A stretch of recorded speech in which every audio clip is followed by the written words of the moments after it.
The meeting of the executive is now live. Good. Welcome everybody. Welcome everybody to 2021 and to January's Eden District Council Executive Meeting. So I'm Councillor Taylor. I'm leader of the Eden District Council. And before I start the meeting, I'd just like to hand over to Lisa Tremble, the Council's Monitoring Officer, to take us through some announcements. Thank you. Thank you, Chair. This meeting is being hosted remotely as a result of the coronavirus pandemic, and regulations that were brought in as a result of the Coronavirus Act 2020 allow us to do this. The various elements of the regulations are being complied with in that it allows officers, members and members of the public to participate in our meetings, whilst our current rules of procedure as set out in our Constitution to continue to apply. This meeting is being live streamed and is also being recorded and will be available on the council website for the next 21 days.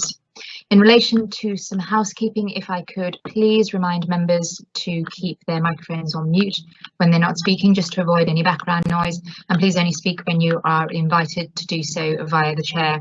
Please indicate in the chat function if there's any technical issues.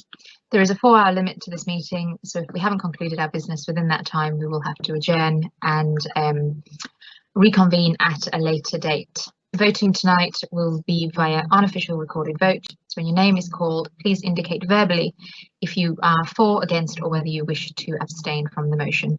Thank you. Thank you. I can't remember what the protocol is for cameras in our exec meetings. Do we turn our cameras off when we're not speaking? Is anybody? I think that would probably be best, but I'm happy to be corrected by a member services officer. And then when members want to speak, please turn your cameras on so that the camera can go on to you. Okay, thank you. Because Councillor Tonkin, can you turn your camera off? Not that not that we're not happy to see you. Thank you, Mrs. Tremble. Yes. So I'd like to introduce all the members of the executive. And I'd also like to bring forward agenda item 3, the declarations of interest item, at the same time. So when I call your name, would you respond with present, and also make any declarations of interest you may have. And maybe we can turn our cameras back on, having told you all to turn them off. All right, here we go. Councillor Derbyshire. Present and nothing to declare. Councillor Greenwood. Present and no declarations of interest. Councillor Robinson. Present and no declarations of interest. Councillor Ruddle. Present and no declarations of interest. Councillor Sharp. Present and no declarations of interest to declare. Councillor Tonkin. Present and no declarations of interest to declare. Yes, and I have no declarations to make either. And now I'd like to introduce the officers in attendance, and I trust they're all here. So we have Jason Gooding, our Interim Chief Executive, Les Clark, Director of People and Place, Paul Sutton, Interim Director of Corporate Services, Lisa Tremble, Monitoring Officer, Vivian Little, Member Services Team Leader, Nicola Baker and Heather Donaldson, who are Member Services Officers. And I'd just like to welcome Jason Gooding to his first executive meeting at EDC. So agenda item number 1, apologies for absence, so there are none today. Agenda item 2, minutes. I'd like to propose, yes. Sorry, Chair. One of our officers would like to declare an interest, please. Thank you. Mr. Clark? Yes, thank you, Chair. I'd like to declare an interest in item 13 and will withdraw from the meeting at that point, as I'm a director of Heart of Cumbria. Thank you very much, Mr. Clark. I'm sorry I didn't ask for that before. If I just go back to agenda item 2, which is the minutes. So I'd like to propose that the public minutes E/67 12/20 to E/76 12/20 of the Executive held on the 15th of December 2020 be confirmed and approved as a correct record of those proceedings. So if anyone has any corrections, please could you indicate you wish to speak via the chat function. And Mrs. Tremble, I imagine that nobody has indicated they wish to speak. So please, would somebody please second the proposal? Chair, I think in the executive meeting, given the few numbers of members, it might be more appropriate for members just to turn their cameras on and speak as opposed to using the chat function. Thank you. So Karen Greenwood, Councillor Greenwood, you were first. You are going to second this motion. I would like to second the recommendation that the minutes be adopted as a true and accurate record. Thank you, Chair. Thank you. So Mrs. Tremble, please may we take a vote? So members, if you could just answer for, against or abstain. Thank you. Councillor Derbyshire? For. Councillor Greenwood? For. Councillor Robinson? For. Councillor Ruddle? For. Councillor Sharp? For. Councillor Taylor? For. Councillor Tonkin? For. Thank you, Chair. Those are unanimously approved.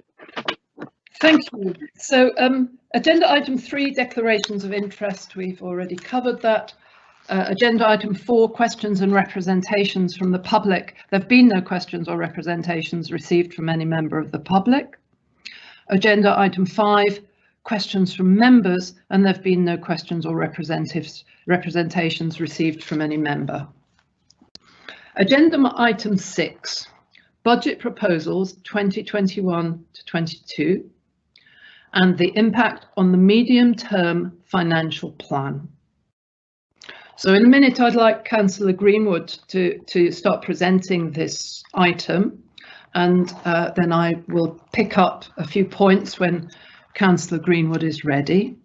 But before I do that, as chair, if you forgive my, I'd just like to just point out a couple of version errors on page.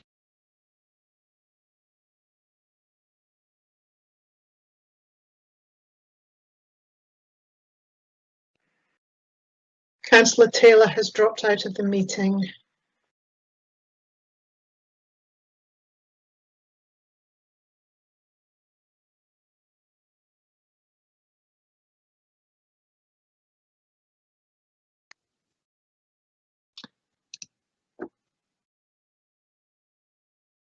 Might I suggest that we give Councillor Taylor a couple of minutes to rejoin the meeting?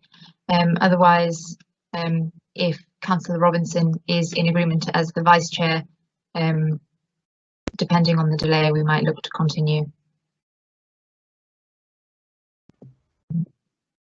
Councillor Taylor has the details of what she wants to say, so if you could give a few minutes to find out what's going on. Yeah, of course. I think I'm returned. Have I returned? You have returned. Apologies, everybody. My machine just turned itself off altogether.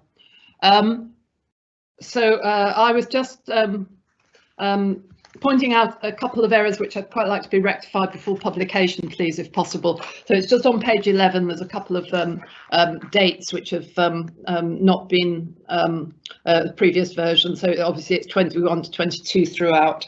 And at the bottom, the council meeting will be on the 25th, excuse me, of February 2021. So I know I should get out more, and obviously the machine didn't like it, and it threw me off. It was so offended at my. Okay, so thank you. So Councillor Greenwood, would you like to do this properly, unlike me? Thank you. Thank you, Chair. You always do things properly. So the purpose of this report is to detail the draft budget proposals for 2021 to 22 for consultation and current medium-term financial plan for 2021 to 22 to 2024 to 25. So the medium-term financial plan was presented to Council in February 2020.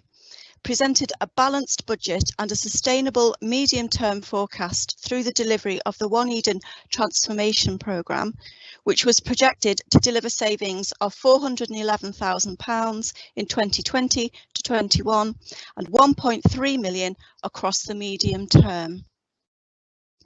The COVID-19 pandemic has had and will continue to have a major impact on the Council's budgets and medium-term forecasts. These have been reported regularly during the year and most recently to Budget Planning Committee on the 10th of December 2020 and Executive on the 15th of December 2020. This report builds from that position to ensure that the budget setting and monitoring is a year-round process. The formal budget setting process began in September 2020 with a review of the medium-term financial strategy and resources plan considered by both Budget Planning Committee and the Executive. The strategy finally sets out the framework and timetable for the setting of the budget and a set of guidelines. It is good practice to set out the framework clearly to all stakeholders at the start of the process, and to provide the principles and guidance to ensure that a balanced budget and sustainable medium-term position is set in line with the priorities established in the corporate plan. And the guidelines are set out at Appendix 1 for reference, which Appendix 1 is on page 11.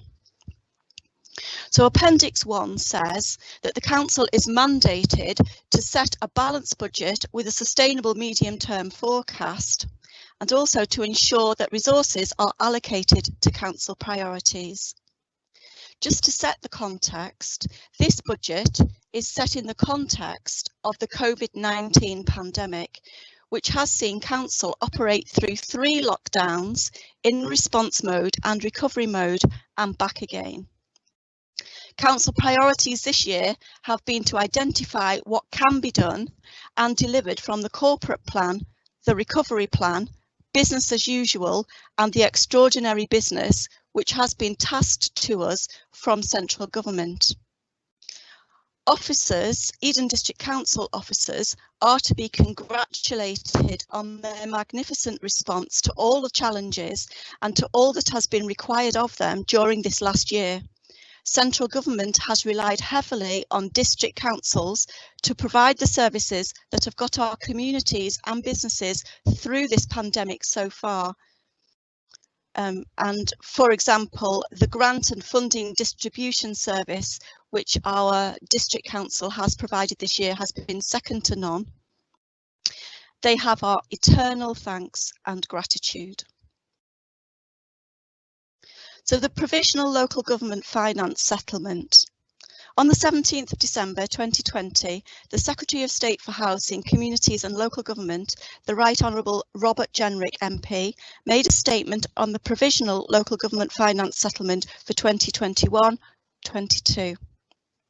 The statement sets out the Council's settlement funding assessment, which is the replacement for business rates retained, along with the Rural Services Delivery Grant and the New Homes Bonus. In addition, the Government has confirmed the extension for 2021-22 of the Cumbria Business Rates Pool, of which the Council is a member. The settlement is again a one-year deal with the fair funding reform suspended for at least a further year due to the COVID-19 pandemic. The funding related to the settlement is largely in line with previous years. The introduction of lower tier services grant was to offset reductions in New Homes Bonus due to the change in funding for legacy payments, whilst retaining individual authorities' core spending power. The table shown sets out the funding as stated and forecasts a consolidated future position given the uncertainty as to how funding will be distributed in the future. And you can see on the table there at the top of page 7 that the provisional grants and funding for 2021 to 22 comes to £3,830,000, and you can see how that's set out. In making the settlement funding assessment, government has made at least two assumptions: that there will be a 1.6% increase in the tax base and that councils will accept the suggestion to increase the council tax by 2% or £5 on a Band D property. And the leader will come back to this in a moment to talk about council tax.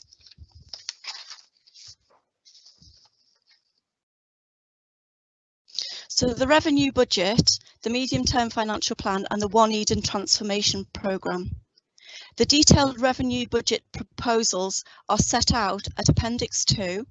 The amended medium-term financial plan is at Appendix 3 and earmarked reserves at Appendix 4. The major variances are set out in the table at the top of page 8. The COVID-related variances are considered to be one-off and are, as such, are not built into the base budget, but shown on the face of the medium-term financial plan so that they can be compared directly with the funding that has been provided by government. In that table, you can see that the One Eden programme has a variance of £382,000. And the One Eden savings target has been increased. And also further down, the homelessness, the variance is £84,000, and that's due to increased cost of homelessness contract. The impact of the pandemic on the timescales for the One Eden and the council's budget have meant a fundamental change to the overall savings target for One Eden. Work is now progressing with all of the One Eden work streams, and revised savings targets for each will be presented as part of the final budget proposals to be considered by Executive on the 16th of February 2021 and Council on the 25th of February 2021. The capital programme proposals for consultation. The capital programme proposals for consultation are set out in Appendix 5. I'm not going to say very much about that because we've talked about it before, but just to say that the capital programme as it is now, you can see that there's a whole column for slippage brought forward, and that some of the projects have been reprofiled to be picked up again when circumstances allow for that, so in due course.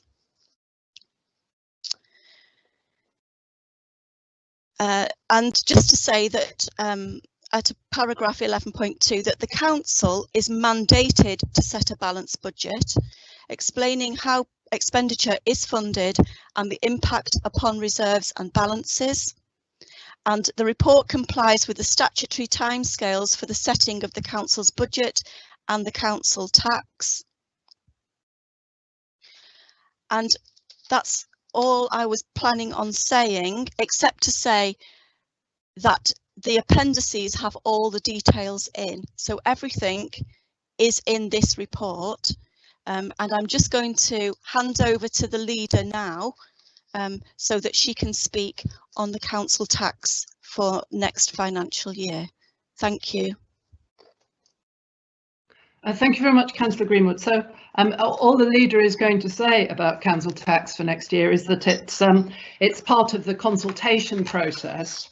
So it will be considered alongside other issues in the budget, and I'll come back to that very briefly in a minute. So the consultation in the report and in section 10 that we are being consulted on this report now, and that the budget scrutiny group were convened last week to consider a presentation on its content. And this report forms the first part of the formal budget setting process, and the budget will be consulted on publicly once approved. So the consultation will open tomorrow morning on the 20th of January and can be found on the EDC website. It'll close on the 20th of February 2020, and all consultation responses will be considered and evaluated before the council meeting on the 25th of February, where the final budget proposals will be decided. And I'd like to thank the Budget Planning Committee for the comments and suggestions they made last week, and these will be carefully considered, as will the other consultation responses on the draft budget proposals for 2021-22. So I'd just like to come back now to the 5 recommendations, which are on page 5. Executive, I think it would be good if you actually had them in front of you. So I suggest that we take them all together. I'm going to read them one by one, and then at the end, if anyone is not content that we take them together, please could you shout out, and we'll go back and discuss anything that needs to be discussed during the next part of the process. So I'd like to recommend that 2.3, we note the implications of the provisional local government finance settlement as set out in section 5 of the report.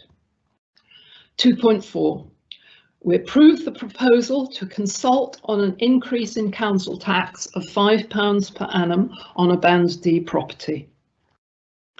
2.5, we consider and recommend the draft revenue budget 2021-22 for consultation as set out in Appendix 2. 2.6, we note the revised medium-term financial plan from 2021-22 to 2024-25 at Appendix 3.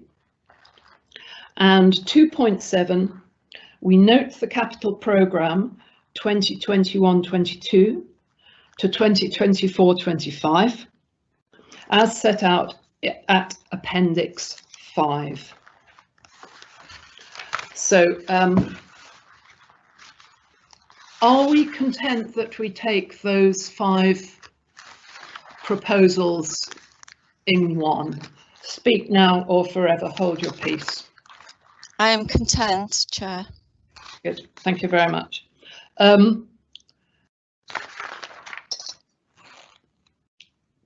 So does anybody have any questions now, or shall we move to second the proposal? So does anybody have any questions before we second the proposal and move to debate? Thank you. So could we have a seconder, please? I can second, Chair. Thank you very much, Councillor Ruddle. And does anyone else have anything they wish to say at this point? So may we take a vote on it, Mrs. Tremble? Thank you. So all those 5 we are taking as one, and we are voting in favour of those 5, or abstaining or against. Thank you. Thank you, Chair. Councillor Derbyshire. 4. Councillor Greenwood. 4. Councillor Robinson.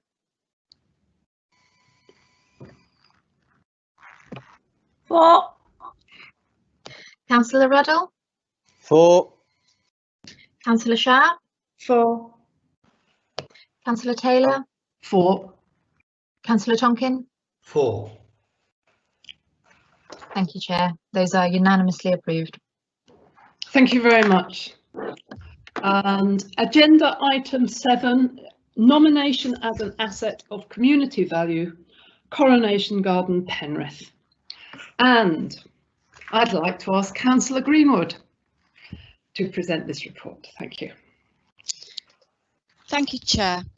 The purpose of this report is to consider the nomination of Coronation Garden, Penrith as an asset of community value under the Localism Act 2011. A nomination has been received from Penrith Town Council to list Coronation Garden, Penrith as an asset of community value. The application is dated the 14th of October 2020 and was received by the Council on the 22nd of October 2020. A copy of the nomination form and plan are attached at Appendix A of this report. The nominated land is Coronation Garden, Penrith, and is described as being alongside Portland Place, borders the Town Hall car park alongside the Vereda House car park and the Vereda House office. A copy of the plan to which the nomination refers is attached at Appendix A. Under the Localism Act 2011, the Act, the Assets of Community Value England Regulations 2012 made thereunder, the Council has a duty to maintain a list of land in its area which is of community value, and also a list of unsuccessful nominations of such land. The nomination of land as an asset of community value can be made by numerous different parties. In this case, it has been made by Penrith Town Council. The application is valid for the purposes of this nomination, and thus the Council must consider the application. Land which is of community value is defined in section 88 of the Act. Briefly, its principal use must, in the Council's opinion, further the social well-being or social interests of the local community, and it must be realistic to think that such a use can continue in the future. Under the Act, social interests can include cultural interests, recreational interests, or sporting interests. Penrith Town Council sets out the reason why they believe that the nominated land should be viewed as being of community value. In summary, the statement sets out that the garden was created as a community garden in 1938 to celebrate the coronation of King George VI. The garden was redesigned and renewed by Penrith Rotary Club, working in partnership with Eden District Council in 2012. The gardens provide a community space and area for social well-being and information recreation, and enables members of the community to improve their mental and physical health and well-being.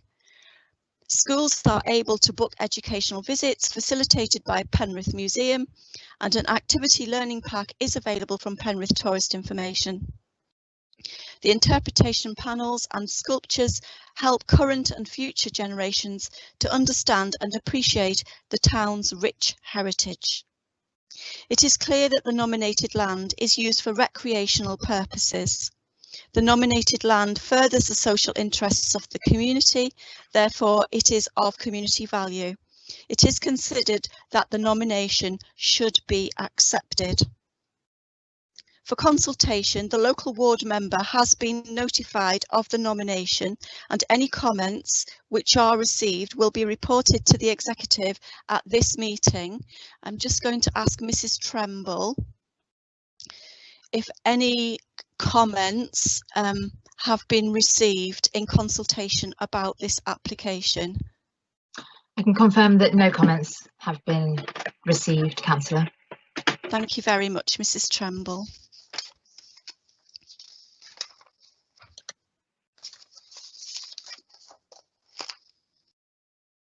So other options haven't been considered, as the statutory criteria are considered to be met, and Council does have a statutory duty to make a decision on the nomination. So the reasons for the decision are to carry out the Council's statutory duty as the determining authority under the provisions of the Localism Act 2011, and to carry out the Council's duties in conserving the local environment and protecting the well-being of the local community of all ages. And so, Chair, I would like to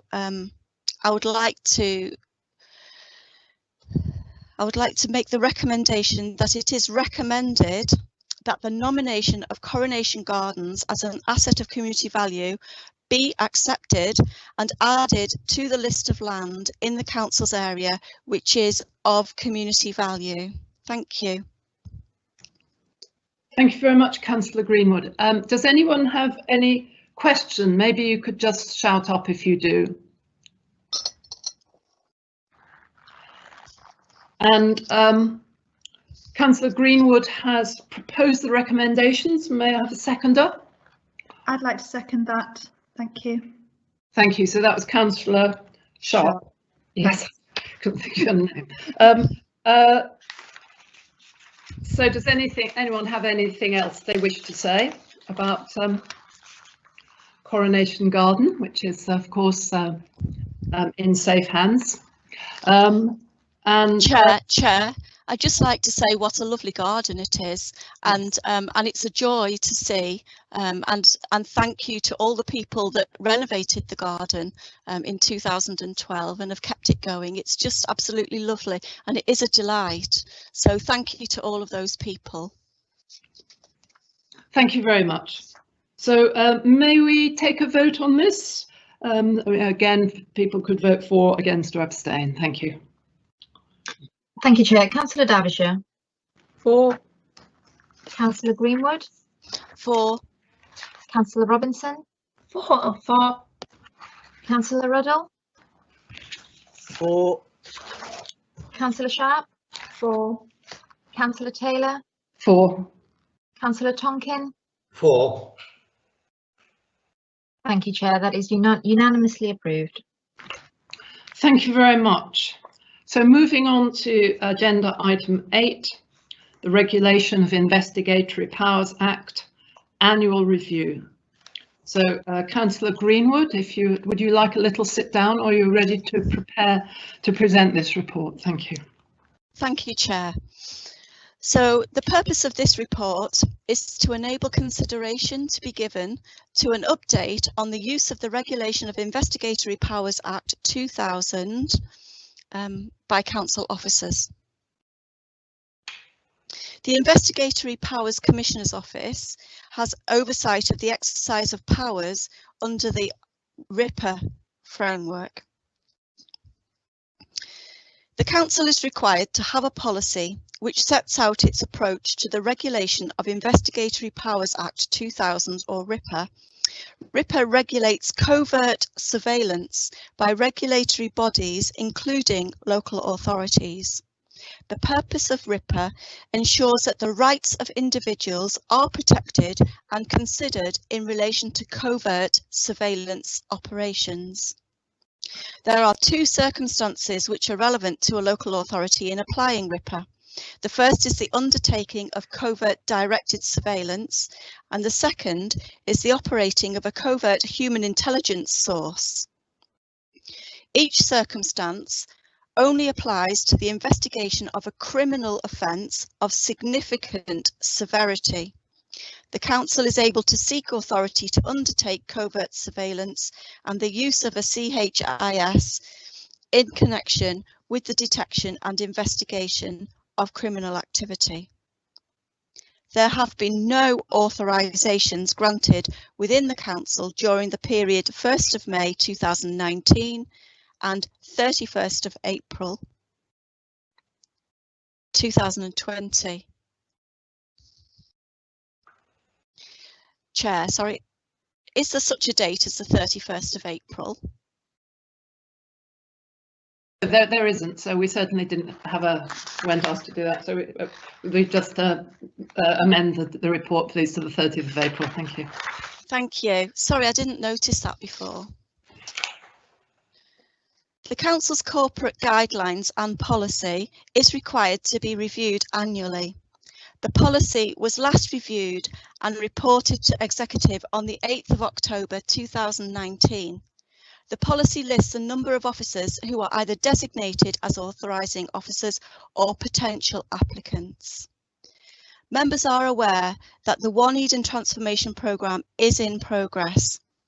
The Transformation Programme comprises a number of different work streams and is, in part, redesigning how we work and how we make decisions. A detailed review of the Constitution, which governs the way we work, is being undertaken, and the scheme of delegation to officers set out within the Constitution will be affected by the Transformation Programme. In order to align the corporate guidelines and policy with the scheme of delegation to officers, it is therefore proposed that the annual review of the policy be undertaken following the review of the Constitution. Because of this, the existing policy will continue to apply until the next review is completed. So, Chair, I would like to propose the recommendations that it is recommended that it be noted that there have been no authorisations sought or granted by the Council in the Regulation of Investigatory Powers Act 2001 between 1st of May 2019 and the 30th of April 2020. And no non-statutory authorisations for covert surveillance sought or granted by the Council between the same dates, 1st of May 2019 and 30th of April 2020, and that the position with the annual review of the corporate guidelines and policy be noted. Thank you. Thank you very much, Councillor Greenwood. Does anybody have anything they wish to, any questions they wish to pose? So please may I have a seconder for this? I will second it in that case. Does anyone else have anything they wish to say? So Mrs. Tremble, please could we take the vote for, against or abstain? Thank you. Thank you, Chair. Councillor Derbyshire. For. Councillor Greenwood. For. Councillor Robinson. For. Councillor Ruddle. For. Councillor Sharp. For. Councillor Taylor. For. Councillor Tonkin. For. That is unanimously passed, Chair. Thank you very much. Agenda item 9 is the Executive Forward Plan. And I'm going to break with tradition and present this report. The purpose of this report is to agree the Executive Forward Plan for the municipal year 2020 to 2021, which is on pages 47 to 49 of the pack. So this is a list of upcoming decisions which will come to the executive. We've seen this list, and all that remains for us to do is to agree it. So the recommendation is simply that it is recommended that the executive agree the forward plan as attached at Appendix 1. Are there any questions about either the process or the table? So I've proposed the recommendations. Please would somebody second it? I'll second, Chair. Thank you very much, Councillor Ruddle. And has anybody else got anything they wish to say? So please, may we take a vote on this? Thank you. Councillor Derbyshire. For. Councillor Greenwood. For. Councillor Robinson. For. Councillor Ruddle. For. Councillor Sharp. For. Councillor Taylor. For. Councillor Tonkin. For. Thank you, Chair. That's unanimously passed. Thank you very much. Agenda item 10 is any other items, it says. I have no items of urgent business. So we move to agenda item 11, which is the date of the next scheduled meeting. The date of the next scheduled meeting is confirmed as 16th of February 2021. Now, agenda item 12 is the exclusion of the press and public. So in accordance with section 100A brackets 4 of the Local Government Act 1972, I propose that members of the public, including the press, should be excluded from the meeting during discussion of the following 2 items of business on the grounds that they involve the likely disclosure of exempt information, as defined in paragraph 3 of part 1 to schedule 12A of the Act.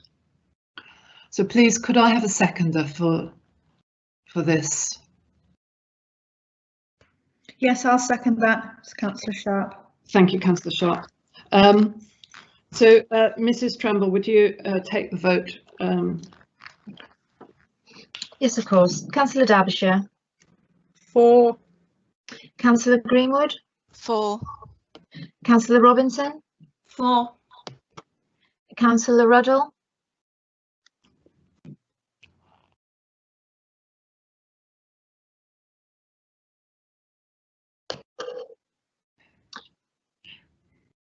Councillor Ruddle, are you on mute? I think Councillor McRuddle's having problems with his machine. Okay. Councillor Sharp, 4, Councillor Taylor, 4. Councillor Tonkin, 4. Councillor Ruddle. So, Councillor Ruddle, if you can hear us, we can see you. So, if you put up your hand to vote, I think would we accept that? It has to be verbal, I'm It has to afraid, be given verbal. the regulations. All right. Okay. However, we accept that he has technical difficulties, and it still is Right. a Very much. unanimous of those who are able to vote, Chair. Thank you very much. So I'd just like to thank the public for attending this virtual meeting, and the meeting will now go into closed session. So goodbye and thank you, members of the public. And members, if we could please await for confirmation that the meeting transmission has ended before we proceed. Thank you.